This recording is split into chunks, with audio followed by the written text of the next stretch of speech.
my name is Temitope Shugbamu. I'm the founder of the Evidence Using Environmental Policymaking in Nigeria, and I lead the Environmental Evidence Synthesis and Knowledge Translation Research Cluster here at the University of Lagos. And we welcome you today to the Capacity Building Workshop on Introduction to Environmental Evidence Synthesis for evidence-informed decision-making with a focus on air pollution.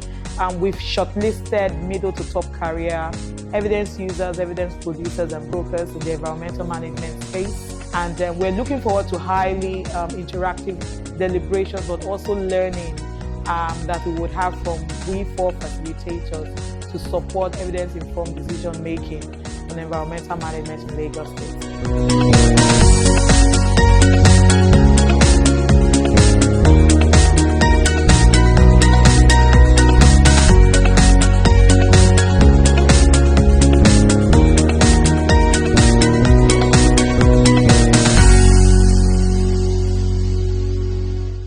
So, what is evidence-informed decision-making? I think we spend quite a number of time talking about evidence synthesis.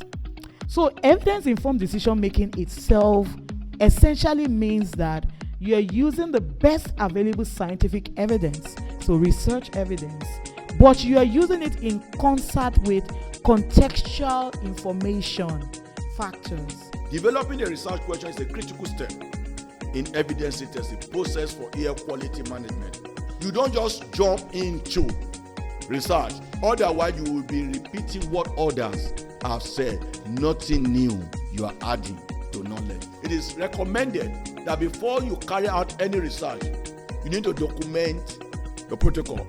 You need to document what and what, because where purpose is not known, abuse is inevitable. In conclusion, evidence-informed and demand-driven research transforms air quality and indeed any area of life, data into action. It empowers communities, influences policy, and protects public health.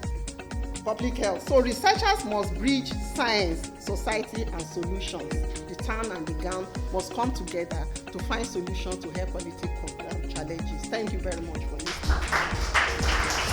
The training is all about how we can gather information to make an informed policy or demand-driven policies.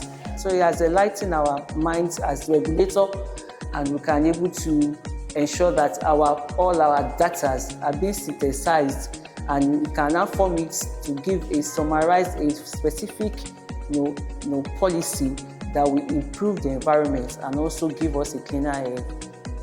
Looking at the workshop, the way the workshop is organized, it's quite one should commend the team for doing a good job.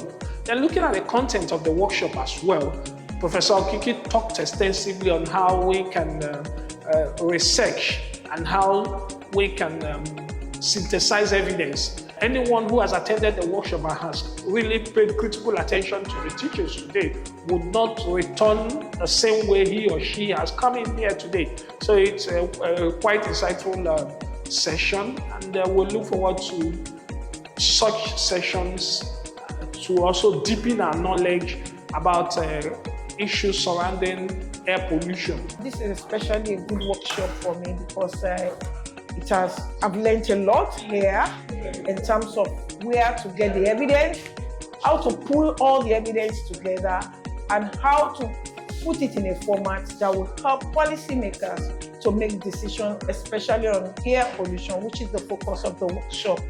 The objective of this workshop is to translate knowledge to 3 categories of people that are important in air pollution. I want to emphasize that this workshop is not the end. It's the beginning of the community of practice. By learning together, we're investing in a future where decisions to tackle air pollution and other environmental challenges rest on a solid foundation of robust evidence.